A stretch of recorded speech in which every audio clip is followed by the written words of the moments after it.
Welcome to day 272 of our 365 days Bible year reading journey. Today we'll be reading Ezekiel chapters 39 and 40.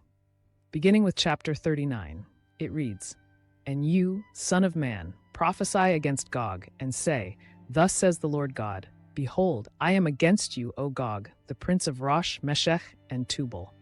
And I will turn you around and lead you on, bringing you up from the far north, and bring you against the mountains of Israel. Then I will knock the bow out of your left hand, and cause the arrows to fall out of your right hand. You shall fall upon the mountains of Israel, you and all your troops and the peoples who are with you. I will give you to birds of prey of every sort, and to the beasts of the field to be devoured. You shall fall on the open field, for I have spoken, says the Lord God. And I will send fire on Magog, and on those who live in security in the coastlands. Then they shall know that I am the Lord. So I will make my holy name known in the midst of my people Israel, and I will not let them profane my holy name anymore. Then the nations shall know that I am the Lord, the Holy One in Israel. Surely it is coming, and it shall be done, says the Lord God. This is the day of which I have spoken. Then those who dwell in the cities of Israel will go out and set on fire and burn the weapons, both the shields and bucklers, the bows and arrows, the javelins and spears, and they will make fires with them for 7 years. They will not take wood from the field, nor cut down any from the forests, because they will make fires with the weapons. And they will plunder those who plundered them, and pillage those who pillaged them, says the Lord God. It will come to pass in that day that I will give Gog a burial place there in Israel, the valley of those who pass by east of the sea. And it will obstruct travelers, because there they will bury Gog and all his multitude. Therefore they will call it the valley of Haman Gog. For 7 months the house of Israel will be burying them in order to cleanse the land. Indeed, all the people of the land will be burying, and they will gain renown for it on the day that I am glorified, says the Lord God. They will set apart men regularly employed with the help of a search party to pass through the land and bury those bodies remaining on the ground in order to cleanse it. At the end of 7 months, they will make a search. The search party will pass through the land, and when anyone sees a man's bone, he shall set up a marker by it till the buriers have buried it in the valley of Haman Gog. The name of the city will also be Hamona. Thus they shall cleanse the land. And as for you, son of man, thus says the Lord God, speak to every sort of bird and to every beast of the field. Assemble yourselves and come, gather together from all sides to my sacrificial meal, which I am sacrificing for you, a great sacrificial meal on the mountains of Israel, that you may eat flesh and drink blood. You shall eat the flesh of the mighty, drink the blood of the princes of the earth, of rams and lambs, of goats and bulls, all of them fatlings of Bashan. You shall eat fat till you are full, and drink blood till you are drunk, at my sacrificial meal which I am sacrificing for you. You shall be filled at my table with horses and riders, with mighty men and with all the men of war, says the Lord God. I will set my glory among the nations. All the nations shall see my judgment which I have executed, and my hand which I have laid on them. So the house of Israel shall know that I am the Lord their God from that day forward. The Gentiles shall know that the house of Israel went into captivity for their iniquity, because they were unfaithful to me. Therefore I hid my face from them. I gave them into the hand of their enemies, and they all fell by the sword. According to their uncleanness and according to their transgressions, I have dealt with them and hidden my face from them. Therefore thus says the Lord God, Now I will bring back the captives of Jacob, and have mercy on the whole house of Israel, and I will be jealous for my holy name. After they have borne their shame, and all their unfaithfulness in which they were unfaithful to me, when they dwelt safely in their own land, and no one made them afraid, when I have brought them back from the peoples and gathered them out of their enemies' lands, and I am hallowed in them in the sight of many nations, then they shall know that I am the Lord their God, who sent them into captivity among the nations, but also brought them back to their land, and left none of them captive any longer. And I will not hide my face from them any more, for I shall have poured out my spirit on the house of Israel, says the Lord God. End of chapter 39. We'll now read chapter 40. In the 25th year of our captivity, At the beginning of the year, on the 10th day of the month, in the 14th year after the city was captured, on the very same day the hand of the Lord was upon me, and he took me there. In the visions of God, he took me into the land of Israel and set me on a very high mountain. On it toward the south was something like the structure of a city. He took me there, and behold, there was a man whose appearance was like the appearance of bronze. He had a line of flax and a measuring rod in his hand, and he stood in the gateway. And the man said to me, "Son of man, look with your eyes and hear with your ears, and fix your mind on everything I show you, for you were brought here so that I might show them to you. Declare to the house of Israel everything you see." Now there was a wall all around the outside of the temple. In the man's hand was a measuring rod 6 cubits long, each being a cubit and a handbreadth. And he measured the width of the wall structure, 1 rod, and the height, 1 rod. Then he went to the gateway which faced east, and he went up its stairs and measured the threshold of the gateway, which was 1 rod wide, and the other threshold was 1 rod wide. Each gate chamber was 1 rod long and 1 rod wide. Between the gate chambers was a space of 5 cubits, and the threshold of the gateway by the vestibule of the inside gate was 1 rod. He also measured the vestibule of the inside gate, 1 rod. Then he measured the vestibule of the gateway, 8 cubits, and the gate posts 2 cubits. The vestibule of the gate was on the inside. In the eastern gateway were 3 gate chambers on one side and 3 on the other. The 3 were all the same size. Also the gate posts were of the same size on this side and that side. He measured the width of the entrance to the gateway, 10 cubits, and the length of the gate, 13 cubits. There was a space in front of the gate chambers, 1 cubit on this side and 1 cubit on that side. The gate chambers were 6 cubits on this side and 6 cubits on that side. Then he measured the gateway from the roof of one gate chamber to the roof of the other. The width was 25 cubits, as door faces door. He measured the gate posts 60 cubits high, and the court round about the gateway extended to the gate post. From the front of the entrance gate to the front of the vestibule of the inner gate was 50 cubits.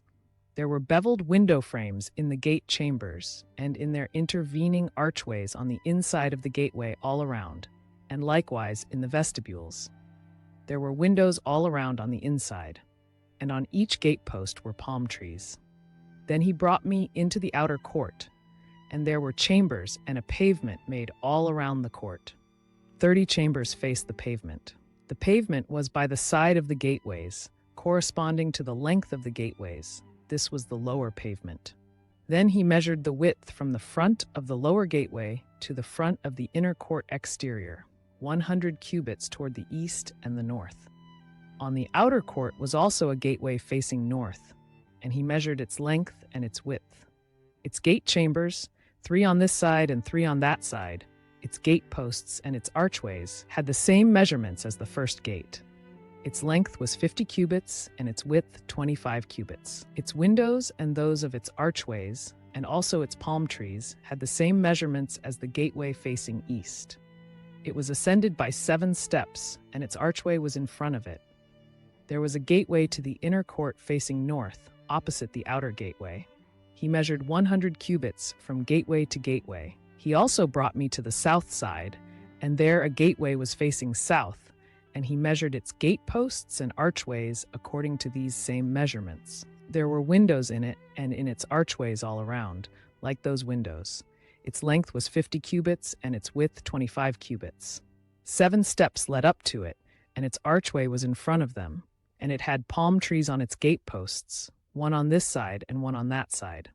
There was also a gateway on the inner court, facing south, and he measured from gateway to gateway toward the south, 100 cubits. Then he brought me to the inner court through the south gateway. He measured the south gateway according to these same measurements. Also its gate chambers, its gate posts, and its archways were according to these same measurements. There were windows in it and in its archways all around. It was 50 cubits long and 25 cubits wide. There were archways all around, 25 cubits long and 5 cubits wide. Its archways faced the outer court. Palm trees were on its gate posts, and going up to it were 8 steps. And he brought me into the inner court facing east. He measured the gateway according to these same measurements.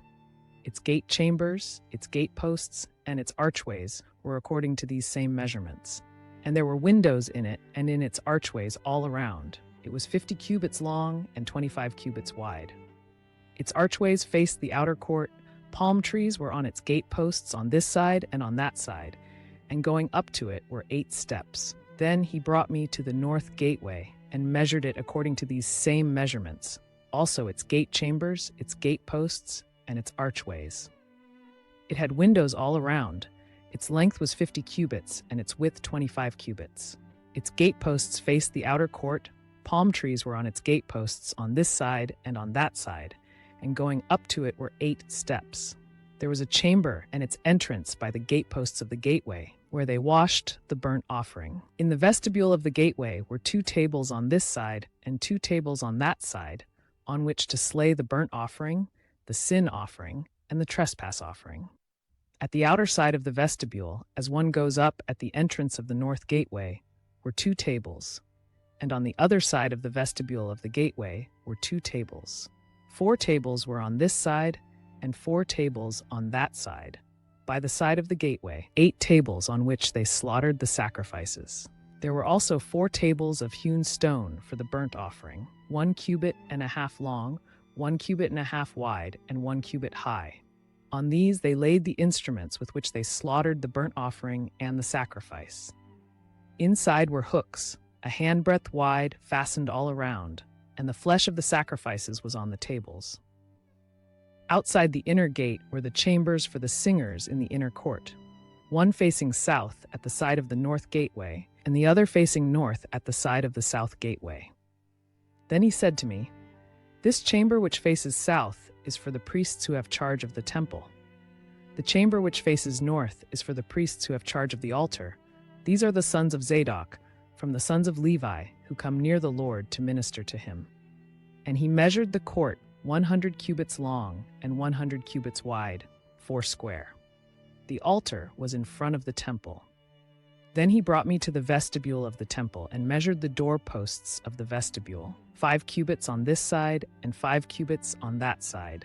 And the width of the gateway was 3 cubits on this side and 3 cubits on that side. The length of the vestibule was 20 cubits, and the width 11 cubits. And by the steps which led up to it, there were pillars by the doorposts, one on this side and another on that side. End of chapter 40. In today's reading, we continued with Ezekiel's prophecy against Gog in chapter 39. We saw how God's victory over his enemies will be so complete that his people will know his name and the nations will see his glory. It is a sobering reminder that the Lord himself fights for his people, and his purposes cannot be thwarted. Then in chapter 40, Ezekiel is taken in a vision to see a future temple. This detailed description marks a shift in the book, pointing us to God's promise of restoration and his desire to dwell among his people once again. Even in the midst of judgment, we see the hope of God's presence being restored to his people in a new and glorious way. As we reflect on these chapters, we are reminded that God not only delivers his people from their enemies, but also restores them to fellowship with himself. His plans are greater than our failures, and his faithfulness endures from generation to generation. If you'd like to revisit earlier readings or catch up on the journey from the very beginning, you can find the full Bible in a year playlist linked in the description below. And if you're looking for meaningful tools to deepen your walk with God or thoughtful gifts for friends and family, we've included affiliate links in the description for beautiful, gift-worthy Bibles and resources. Every purchase through those links supports this ministry at no extra cost to you. If today's reading encouraged you with the reminder of God's power to both judge and restore, please like this video, share it with someone who needs hope, and subscribe so you won't miss the daily readings as we continue through the scriptures together. Join us tomorrow for day 273. Be blessed.